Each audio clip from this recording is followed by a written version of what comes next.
오늘 우리가 함께 읽은 본문은 우리 교회가 지난 주간 함께 묵상해온 구약의 본문 에스겔서 중에 끼어있는 이야기입니다. 화요일의 본문 바로 직전 부분이지요.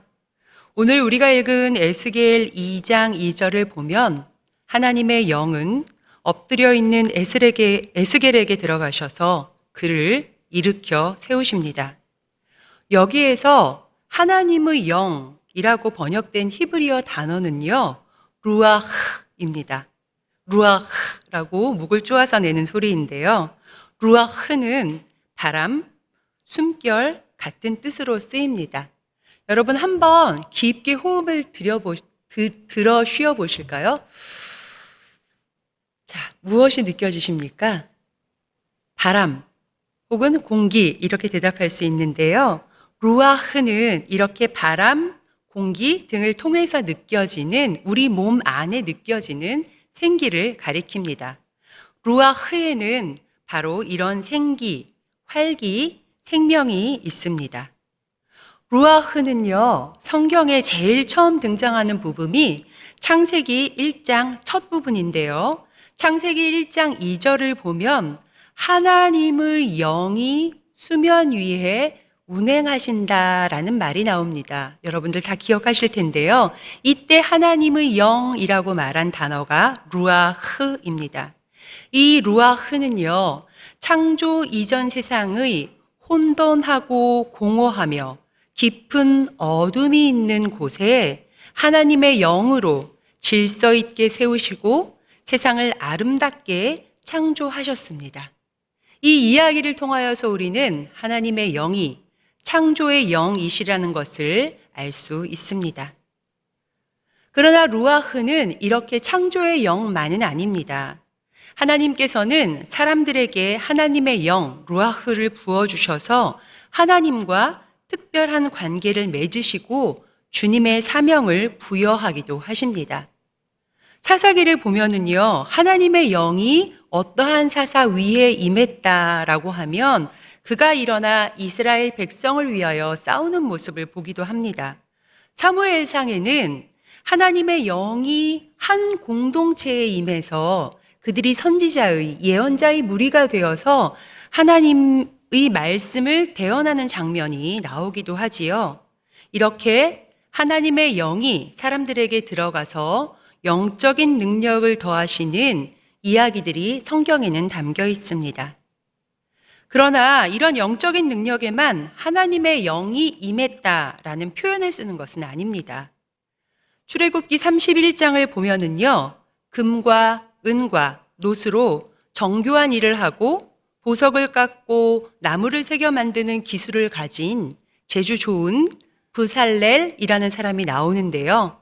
하나님께서 그에게 하나님의 영을 충만하게 하셨다라고 기록하고 있습니다. 하나님의 영이 사람들에게 들어가 예술적 재능을 얻게 하신다라고도 말할 수 있겠습니다. 그리고 또 다른 하나님의 영이 들어간 대표적인 사람들이 있는데요. 그들이 바로 누구일까요?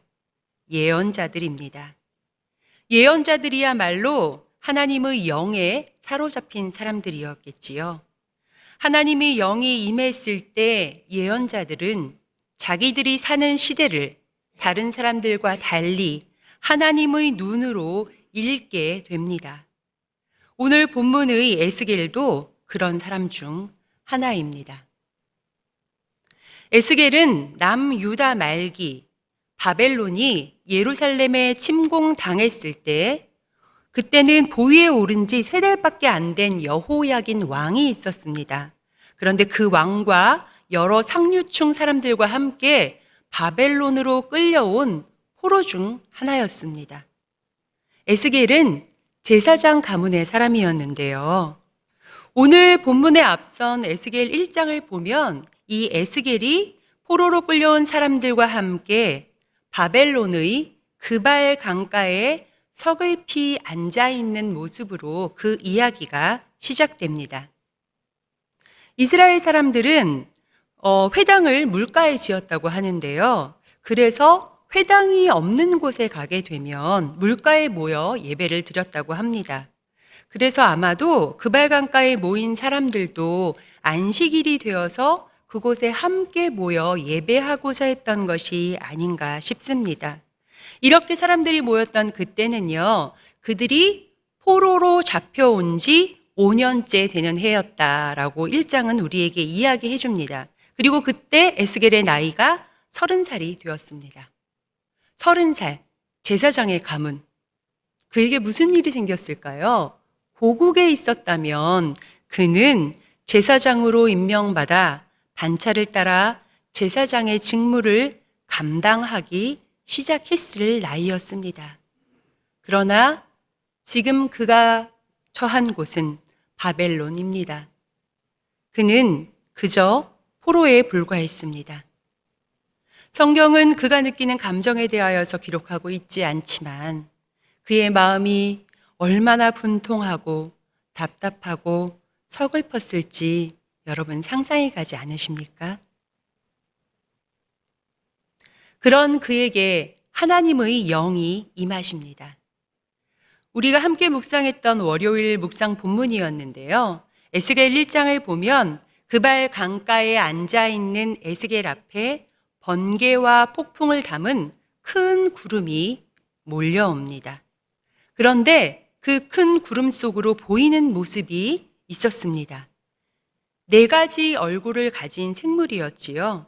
그들은 각자 하나씩 바퀴를 가지고 있었는데요. 그 생물들의 위에는 성경이 궁창이 있었다라고 기록하고 있습니다. 히브리어 본문은 창세기 1장 6절부터 8절에 나온 하늘 위에 있는 물과 하늘 아래에 있는 물을 나눌 때 기준이 되는 궁창이라는 말을 이곳에 또 사용하고 있습니다. 즉, 에스겔이 본 궁창은요, 하늘과 땅이 나뉜 공간이라고 할 수 있습니다. 그러니 에스겔이 그 궁창 위에서 일어나는 일을 본다는 것은 이미 에스겔이 그 궁창 위에 올라가 하늘의 보좌를 바라보고 있다는 뜻이 될 것입니다. 물론 오늘 본문에는 에스겔이 땅에서 들리웠다라는 말은 나오지 않습니다. 그렇지만 그가 하나님의 형상을 본 곳이 하늘이었다라는 것을 정확히 알게 해주는 부분이 있는데요. 오늘 본문이 나온 다음 장입니다. 3장 14절부터 16절을 보면 하나님의 영이 그를 다시 들어올려 다시 델아빕의 그발 강가로 데리고 돌아오는 장면이 있습니다. 다시 데리고 오셨습니다. 다시 데리고 왔다는 것은 그가 그곳을 잠시 떠났다라는 말이 되겠지요. 이것으로 보아 그가 환상 중에 하늘로 들려 올라가 궁창 위의 장면을 보고 다시 그발 강가로 돌아왔다는 것을 알 수 있습니다. 에스겔은 궁창 위 하늘에서 보좌 위에 있는 사람 같은 형상을 보고 직감적으로 그분이 하나님이신 것을 깨닫습니다. 하나님의 영광에 압도된 에스겔은 그 자리에 엎드립니다. 에스겔은 자신이 하나님의 성전이 있는 예루살렘을 떠나 이제 고국으로부터 하나님으로부터 멀어져 나라도 자신이 평생 바라오던 제사장의 직분의 영광도 잃어버린 채 절망하고 있었는데 하나님의 영은 그 앞에 다가와 주셨습니다. 그 영 앞에 에스겔은 두려움으로 엎드러질 수밖에 없었습니다. 그러나 하나님께서는 그에게 친히 들어오셔서 그와 마주하신 것만이 아니라 그의 안에 친히 들어가셔서 그와 하나가 되어주시고 그를 직접 일으켜 세워주셨습니다. 두려움과 절망으로 엎드려져 있던 에스겔은 그렇게 하나님의 영에 붙들려 일으켜 세움을 받아 주님이 말씀하신 대로 자신의 2발로 굳건히 서게 되는 것입니다. 오늘의 이야기를 들어보며 우리들의 인생이 떠올랐습니다. 우리도 살아가다 보면 이렇게 모든 것이 다 끝난 것 같고 다 포기해버리고 싶은 순간들이 있었지요. 저보다 더 많이 사신 우리 성도님들이신데 어디 그런 날이 한두 번이었을까요? 그때 우리에게 다가오셨던 주님이 계셨기에 지금 우리가 이 자리에 있지 않습니까? 다시 우리 삶에 힘들고 절망적인 순간이 찾아오더라도 따뜻하게 나를 안으시고 일으켜 세우셨던 그 하나님의 영의 손길을 기억한다면 우리는 어느 때라도 다시 일어설 수 있을 것입니다. 자, 이제 하나님의 영의 손길로 일어선 에스겔은 어떻게 되었는지 살펴볼까요? 에스겔을 일으켜 세우신 하나님의 영은 이제 에스겔에게 반역한 족속과 같이 반역하지 말고 하나님께서 주시는 말씀을 받아 먹으라 라고 말씀하십니다. 이스라엘이 하나님의 말씀을 받아먹지 않고 거부했던 결과로 하나님께 반역하게 되었다는 것을 알게 해주는 구절이지요. 그런데 에스겔이 받아먹을 이 두루마리에는요, 그렇게 반역한 이스라엘 백성을 향한 애가와 애곡과 재앙의 말들이 적혀 있었습니다. 이스라엘에 임할 심판에 대한 하나님의 마음이 담겨 있는 두루마리를 에스겔에게 맡아서 전하라는 사명을 주고 계신 겁니다. 이제 에스겔은 포로로 끌려왔지만 속히 고국으로 돌아갈 날만을 기다려왔을 이스라엘 사람들에게 잔인하게도 곧 예루살렘이 완전히 망하게 될 것이라는 메시지를 선포해야 하는 사명을 받게 된 것입니다. 겨우 절망에서 몸을 떨며 일어선 에스겔인데 하나님의 영은 이토록 무거운 짐을 지워주시는 걸까요? 당시 유다에 있던 사람들은요, 포로로 끌려온 사람들이든 유다에 있던 사람들이든 한 마음으로 아마도 유다가 회복되길 바랐을 것입니다. 이런 당시 사람들의 마음을 잘 보여주는 사건이 예레미야 28장에 등장합니다. 여러분 기억하십니까? 저희가 8월 초까지만 하더라도 예레미야를 묵상하고 있었지요. 지난주 담임 목사님께서도 예레미야 본문으로 말씀하셨는데요. 예레미야 28장은 우리 교회 묵상집 8월 1일의 구약 본문이었습니다. 여러분 모두가 묵상하신 내용이지만 잠시 다시 한번 설명을 드리겠습니다. 에스겔이 포로로 끌려올 때 폐위된 여호야긴 왕을 대신해서요, 시드기야라는 왕이 세워집니다. 그는 유다의 마지막 왕이 되어서 유다를 다스리고 있었는데 지금 말씀드릴 이 사건이 일어났을 때는 시드기야가 4년째 다스리는 해였습니다. 에스겔이 그발 강가에 앉아 있었던 오늘 본문의 바로 이전 해의 사건이기도 합니다. 그 해에 이 유다의 마지막 왕인 시드기야 왕 앞에 하나냐라는 한 예언자가 나섭니다. 그리고 그는 예언합니다. 하나님께서 반드시 2년 안에 바벨론 왕의 멍에를 꺾으시고 그들이 가져간 주님의 성전의 모든 기구를 돌이키실 뿐만 아니라 포로들까지도 돌이키실 것입니다. 이렇게 예언을 합니다. 듣는 사람들의 마음이 어땠을까요? 아멘, 아멘 하는 마음이 아니었을까요? 그들의 귀는 모두 솔깃했을 것입니다. 저것이 정말 하나님의 말씀이었으면 하는 바람이 있었을 것입니다. 그러나 그것은 거짓 예언이었습니다. 하나냐는 왜 하나님께서 보내지도 않으셨는데 거짓 예언을 했던 것일까요? 그는 이 거짓 예언을 한 죄로 그 해를 넘기지 못하고 죽음에 이르고 맙니다. 그가 이토록 엄중하게 하나님의 벌을 받을 것을 알았는지는 모르지만 거짓으로 그렇게 예언을 했던 것은 아마도 그 예언의 내용이 왕과 백성들이 너무나도 간절히 원하는 이야기이기 때문이 아니겠습니까?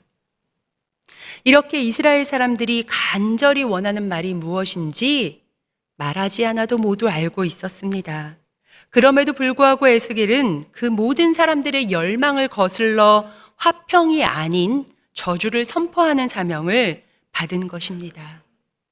이토록 무거운 사명을 에스겔은 어떻게 감당할 수 있었을까요? 에스겔에게 사명을 깨닫게 하신 하나님의 영은 에스겔을 들어서 다시 델아비브의 그발 강가로 되돌려 놓으셨다라고 3장은 이야기해 줍니다. 그곳에서 에스겔은 그발 강가에 거주하는 자들 사이에서 두려워 떨며 말없이 7일을 머물렀다고 합니다. 왜 하나님의 영은 에스겔을 다시 델아비브의 그발 강가로 되돌려 놓으신 걸까요? 그리고 에스겔은 왜 말없이 7일을 그곳에서 머물러야 했던 것일까요? 에스겔이 머문 7일은 바로 제사장의 위임식이 거행되는 날짜와 같은 수의 날수입니다. 고국에 있었으면 제사장으로 임명받았겠지만 지금은 포로가 되어 절망 속에 빠져 있던 에스겔에게 임하신 하나님의 영은 그를 하나님의 보좌로 들어 올려 그에게 특별한 위임식을 거행해 주신 것입니다. 그렇게 에스겔은 바벨론에서 첫 제사장으로 세워졌고 하나님께서 그에게 주신 사명을 감당하게 된 것입니다. 하나님의 영은 에스겔을 그 누구보다 더 하나님께 가까이 이끌어 하나님의 온전한 마음을 그에게 보여주셨습니다. 또한 하나님의 영광을 직접 배우는 능력을 주셨고 그에게 사명을 감당할 힘을 주셨기 때문에 그는 그 일을 감당할 수 있게 된 것입니다. 하늘 보좌로부터 돌아온 에스겔은 어떠한 화려한 예식도 예복도 없었지만 제사장 위임의 날을 홀로 치르며 두려움과 떨림으로 주님의 소명을 감당할 준비를 했던 것입니다.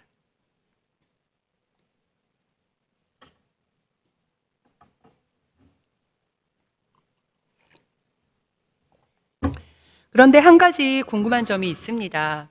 왜 델아비브일까요? 방금 말씀드렸던 대로 에스겔에게 주어진 사명은요, 이스라엘이 남유다가 이제 곧 완전히 망할 것이다 라는 말이었지 않습니까?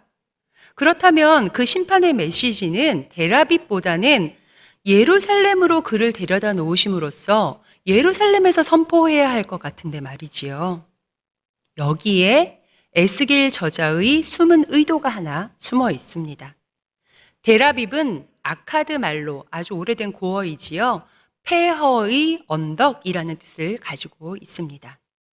폐허의 언덕에서 절망과 분노에 차 있었던 청년 에스겔에게 들어오신 하나님의 영이 그를 하늘 보좌를 데려가 하늘 보좌로 보여주시고 그곳에서 특별한 위임식을 치르신 다음에 다시 폐허의 언덕으로 되돌려 놓으셨습니다. 이것이 무슨 의미일까요? 이 폐허의 언덕이라는 말을 히브리어로 읽으면은요, 봄의 언덕 혹은 이삭의 언덕처럼 들린다고 합니다. 텔이라는 말은 중동에 가신 분들을 많이 보셨겠지만 관계수로의 둑방 같은 둑방을 의미한다고 하죠. 작은 언덕입니다.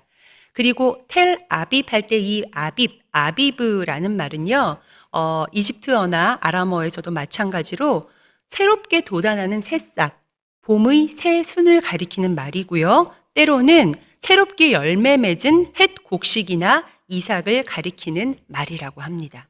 그러니 언덕과 이 말을 묶어서 읽으면 이삭의 언덕, 새 순이 돋아나는 봄의 언덕, 이렇게 읽혀지는 것이지요.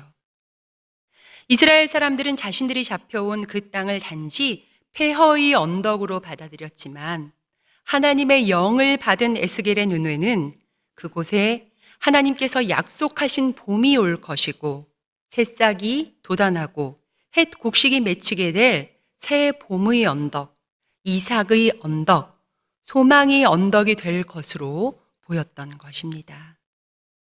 에스겔이 전하는 남유다가 곧 망하게 될 것이라는 저주의 메시지를 듣게 된다면 이스라엘은 하나님께서 결국 그들을 버리셨구나. 이제 우리는 이 폐허 속에 자신들을 묻어서 고통 가운데 죽어가게 하신 하나님의 저주만이 남아있구나 라고 생각하게 될 것입니다.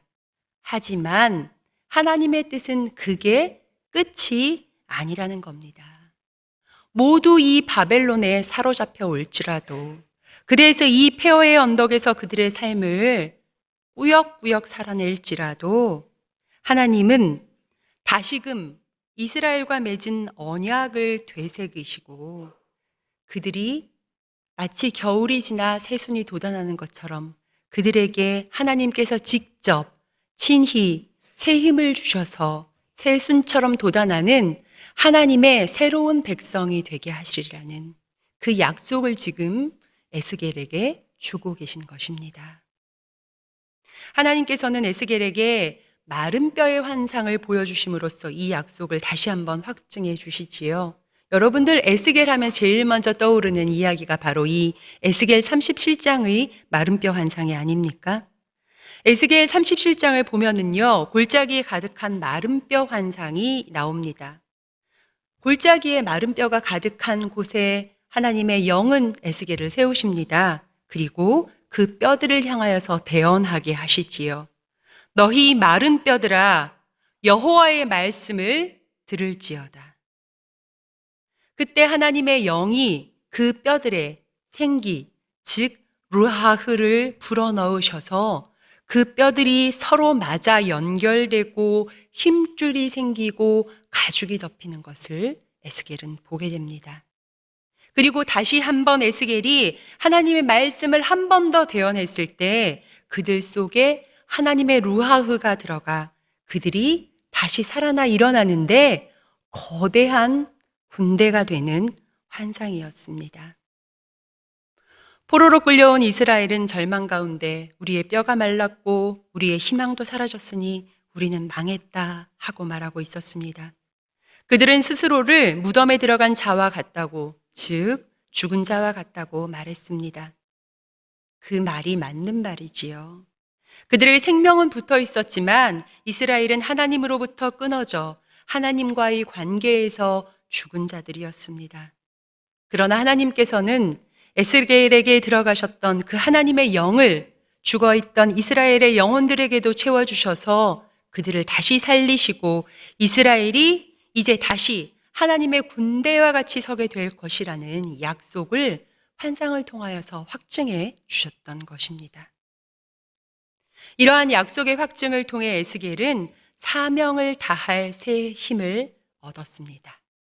에스겔이라는 이름의 뜻은요, 하나님께서 힘 있게 하시기를, 하나님께서 힘 있게 하시기를 하는 뜻을 가진 이름입니다. 하나님께서는 그 이름처럼 에스겔 안에 들어가 그를 힘 있게 하시고 두 발로 서게 하셨습니다. 에스겔은 바벨론에서 하나님의 영을 받은 첫 사람이었으며 폐허의 언덕에 피어난 첫 순이 되어 봄을 알리고 소망을 알리는 첫 열매가 되었습니다. 나아가 자신에게 임하셨던 하나님의 영이 이제는 이스라엘 모든 이들에게 임할 약속의 그날을 기다리며 자신의 사명을 묵묵히 이어나가는 그런 예언자가 되었습니다. 오늘날도 우리의 삶 속에는 하나님의 영이 운행하고 계십니다. 하나님의 루아흐는 참으로 좋은 세상을 창조하셨고 여전히 우리 곁에서 운행하고 계십니다. 그러나 인간의 불의는 모든 시대를 뛰어넘어 세상에 혼돈을 불어넣고 있지 않습니까? 코로나를 겪어오는 몇 년 사이 우리 삶의 많은 부분이 황폐해졌다는 것을 느낍니다. 처음 코로나가 발생했을 때는요, 비행기 운항이 줄어들고 사람들의 움직임이 적어지자 생태계가 살아난다는 놀라운 소식들이 들려왔습니다. 이것이 코로나를 일으키신 하나님의 뜻인가라는 생각이 들 정도로 놀라운 급속도로 생태계가 회복되는 그런 소식들이 전해졌지요. 그러나 지금은 오히려 코로나 진단을 위해서 쓰여진 일회용품들이 자연계를 위협하고 있습니다. 움츠러들었던 소비 활동이 배달이라는 특별한 시스템을 통해서 다시 살아나며 포장 용기의 사용을 급증시킨 것도 그 원인이 될 것입니다. 뿐만 아니지요. 사회적인 관계망에서 배제되어서 황폐한 삶을 살아나는 이들도 늘어났습니다. 그렇지 않아도 노인 세대의 외로움과 홀로 돌아가시는 분들의 독거사 문제가 사회적인 문제로 대두되었었는데요. 이제는 정부조차도 그러한 문제를 돌아볼 여력조차 없는 실정이 되어가고 있습니다. 코로나로 인해 위축된 사회활동 속에 구직난은 더 심각해지고요. 청년들의 은두는 가속화되고 있습니다. 어린이들은 어떤가요? 사회에 나오면 남을 경계하고 조심하는 법부터 배워야 자신의 생존을 지켜낼 수 있습니다. 코로나로 인해 황폐화된 사회의 모습을 헤아려 보면 참으로 절망스럽습니다. 어디 코로나뿐입니까? 우리 정화순자매님께서 오늘 기도해 주신 대로 우크라이나의 전쟁, 그리고 지난 주간 우리를 휩쓸고 갔던 수해로 인해서 지난 주간은 참으로 이곳이 폐허의 언덕이구나 하는 마음이 들었습니다.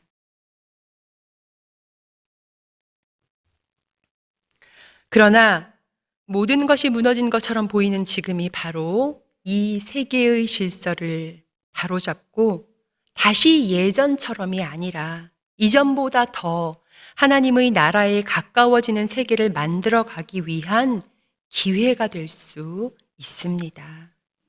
그렇기에 지금 우리에겐 그 어느 때보다 더 에스겔에게 임하셨던 하나님의 영이, 그분의 창조의 능력이 필요합니다. 하나님께서는 무엇보다도 이 세상을 창조하신 모습 그대로 질서 가운데 아름답게 바로 잡아가기를 원하십니다. 하나님은 에스겔과 같이 이 시대의 모습에 아파하고 분통해하며 절망한 채로 하나님께 나오는 이들을 찾으십니다. 그리고 그들 위에 하나님의 영을 부어주십니다. 그들이 누구입니까? 그들이 누구입니까? 바로 우리입니다. 하나님의 영이 우리에게 임하셨다고 하면 아마도 모두 나만 빼고 임하셨으면 좋겠다라는 부담을 가지실 수도 있겠습니다. 그런데요, 하나님의 영이 우리 모두에게 임하셨다는 증거가 있습니다. 나에겐 임하지 않으신 것 같은데 라고 발뺌하고 싶으실 수도 있는데요. 하나님의 영이 에스겔에게 들어가셨을 때 하나님이 제일 먼저 에스겔에게 무엇을 하게 하셨는지 기억하십니까? 두 발로 서게 하시고 말씀을 받아 먹게 하십니다. 여러분, 지금 이렇게 예배하고 있는 우리 모두는 하나님의 말씀을 받아 먹고 있지 않습니까? 이 자리가 바로 우리 모두에게 하나님의 영이 임했다는 증거입니다.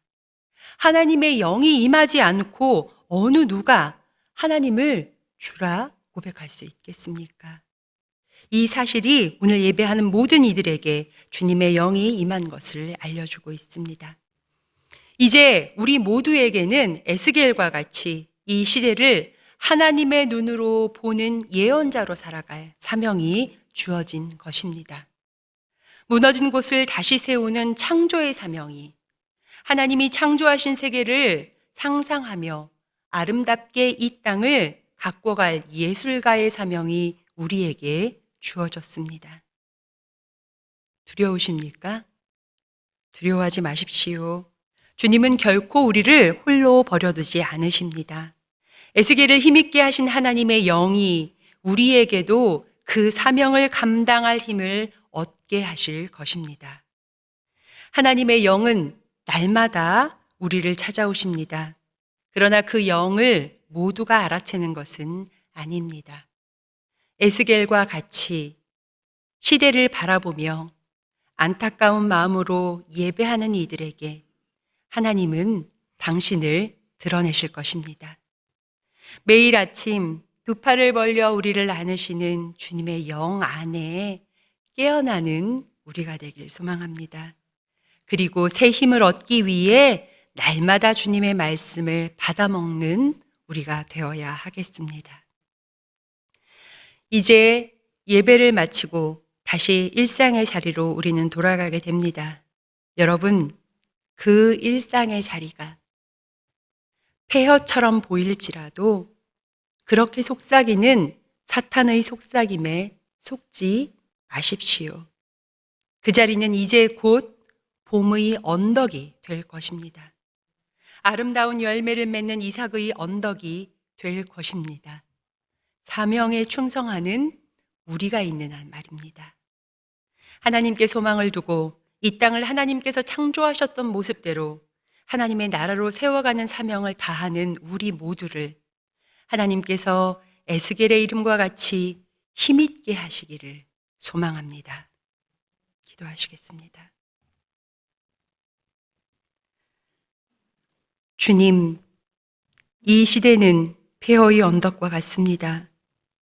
우리 영혼은 에스겔 골짜기의 마른 뼈들 같습니다. 그러나 주님께서 우리에게 하나님의 영을 부어주실 때 우리가 사는 이 땅이 새 봄의 언덕과 같이 하나님을 찬양하는 일들이 가득한 하나님 나라가 될 것임을 믿습니다. 죽어가는 우리에게 하나님의 영을 부어주실 때 새 영으로 살아나 두 발로 서서 하나님 나라를 세우는 사명자로 온전히 서게 될 것임을 믿습니다. 말씀하셨사오니 주님 이루어 주옵소서. 우리를 통해 이 땅을 회복시키소서. 그 사명에 헌신하며 내 삶의 자리에서부터 소망을 품고 말씀대로 살아가는 우리 모두가 되게 하옵소서. 예수 그리스도의 이름으로 기도합니다. 아멘.